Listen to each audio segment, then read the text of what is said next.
Didik TV KPM. Cikgu sudah banyak cikgu kongsi hari ini dan saya pasti cikgu ada lagi nak berkongsi supaya calon-calon SPM kita di rumah menjadi cemerlang, terbilang dan gemilang.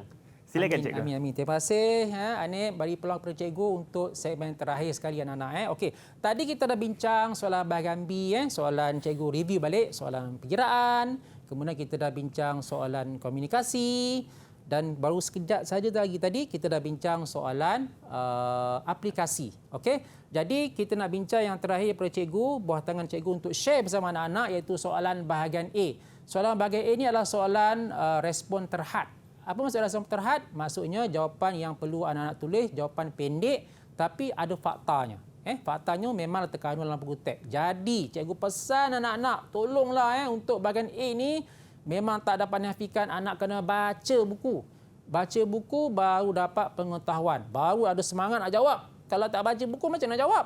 Itu penting. Baca buku selalu bersama dengan cikgu penting. Selalu bersama dengan guru. Gurulah sekarang ni yang banyak-banyak bantu anak-anak murid. Okey, tengok soalan dia. Soalan bahagian A. Okey.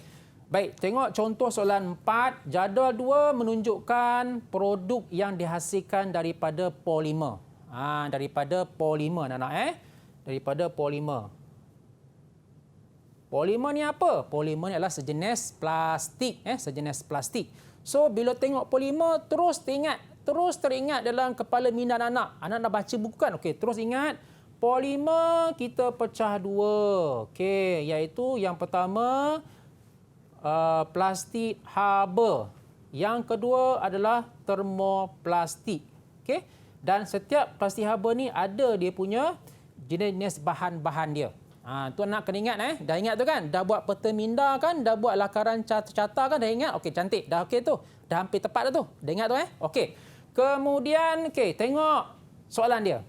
Lengkapkan jadual itu dengan menyatakan jenis bahan polimer dalam ruang yang disediakan. So, kalau anak-anak tak fikir panjang, senang je, senang je. Polimer ada dua. Plastik haba, termoplastik. So, anak tulis kat sini. Jawapan tak betul. Bukan kehendak itu jawapan dia. Dia nak jenis bahan. Okey, jadi jenis bahan apa? Tentulah anak-anak kena baca buku. Penting baca buku. Jangan malas baca buku. Itu penting. Okey. Baik, tengok. Produk yang pertama adalah apa ni? Bekas makanan. Sebab itulah cikgu selalu pesan pada anak-anak, kadang-kadang melalui pemerhatian kita melihat sana. Sebenarnya dia pengalaman dan sebenarnya membantu kita sebenarnya untuk menjawab soalan. Tak kira subjek asal kelas ataupun subjek lain pun sama. Okey, melalui pemahaman kita, melalui perjalanan kita, melalui pemerhatian kita, banyak pengetahuan yang kita gunakan untuk kita menjawab soalan jika ada yang berkaitan. Okey, tengok. Yang pertama, bekas makanan. Anak-anak sentiasa gunakan bekas makanan burger, nasi goreng, mi goreng sebagainya lah. Okey. Kemudian soket alir keluar, ni juga diperbuat daripada plastik. Dan yang ketiga, baju hujan. Baju hujan. Semua produk ini dihasilkan daripada polimer ataupun plastik. Cumanya kita nak kena pasti jenis bahan apa yang sesuai untuk produk-produk ini. Okey, tengok. Yang pertama, bekas makanan.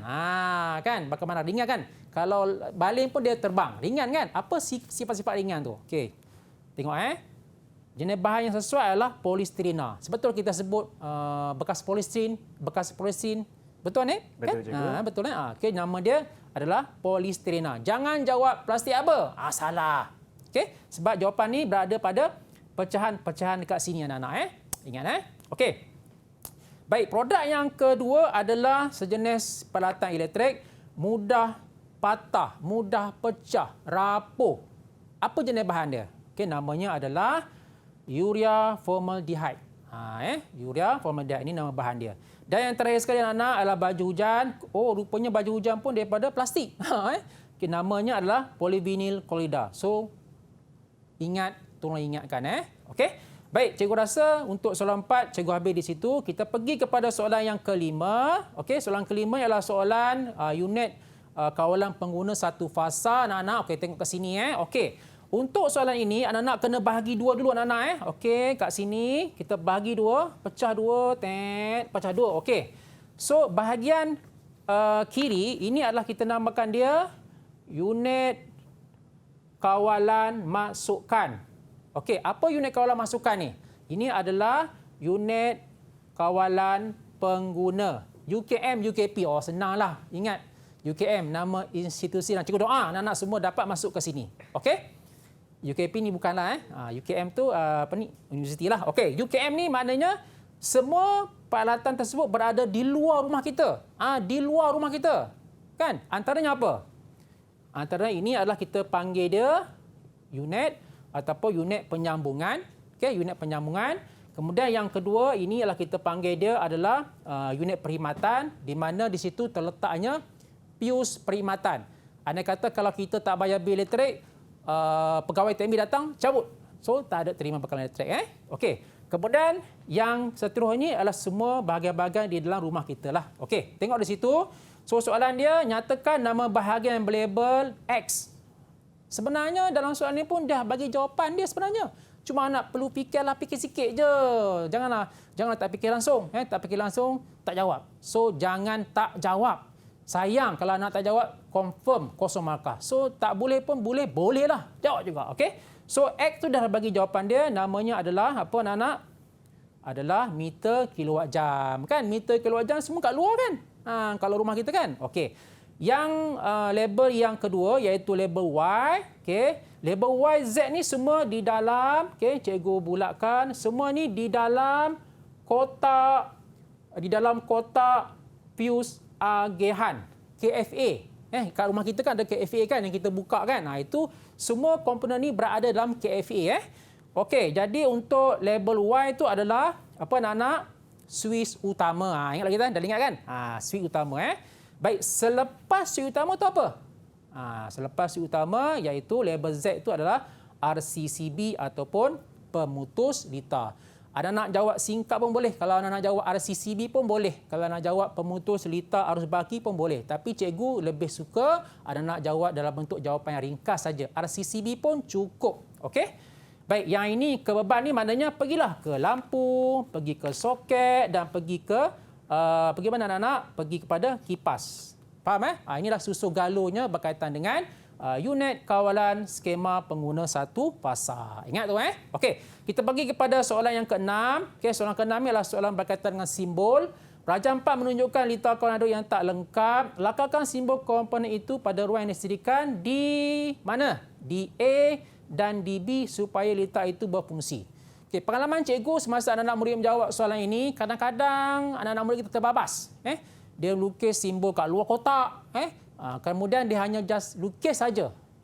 Jadi sebenarnya tengok, litar ni dia dah dimensionkan, disediakan di A dan di B supaya litar itu berfungsi.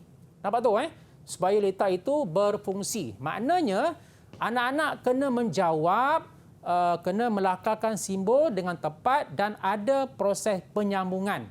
Okey, ada proses penyambungan. So kita tengok situ. Okey, untuk ruang A tu, okey, sudah pastinya penapis ataupun penyaring. Penapis Jangan lupa kadang-kadang anak-anak dia lukiskan dekat simbol tu macam ni je. Macam ni je. Dia tak ada buat line. So kalau anak-anak letak dalam ni, ini jawapan tidak boleh diterima kerana tiada penyambungan dan pastinya litar tersebut tak dapat berfungsi. Justru itu cikgu mengharapkan anak-anak buat je garisan sikit, sambung-sambung. Menunjukkan bahawa ada penyambungan, ada pergerakan bendalir di dalam sistem kawalan hidrolik tersebut.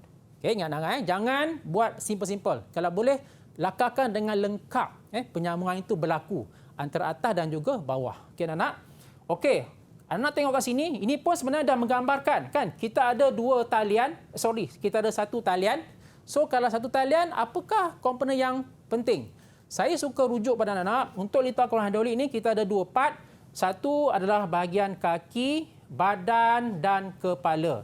Jadi untuk satu talian ni kita gunakan apa anak-anak? Iaitu silinder satu tindakan. Jangan lupa mesti ada penyambungan. Mesti ada penyambungan di dalam line yang diberikan ini, kita sambung terus. Jangan hanya lakarkan simbol dalam kotak ni tapi kita kena sambungkan supaya menunjukkan litar ini boleh berfungsi dan menepati kehendak soalan ini. Okey. Jadi cikgu merasakan, cikgu berharapkan segala perkongsian ilmu yang cikgu sampaikan kepada anak-anak bermula daripada mana tadi? Bermula daripada soalan bahagian B, soalan pengiraan, soalan komunikasi, soalan aplikasi dan sedikit soalan untuk bahagian A.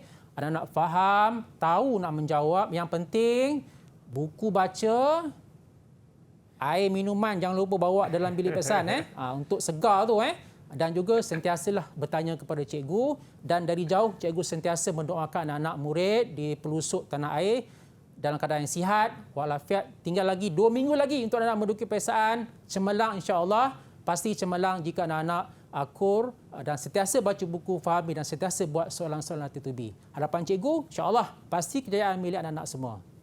InsyaAllah, cikgu, saya setuju dengan pesanan cikgu itu. Kita jaga kesihatan, minum yang cukup, rehat yang cukup dan nanti minda kita akan berasa lebih segar untuk sentiasa melakukan ulang kaji. Didik TV KPM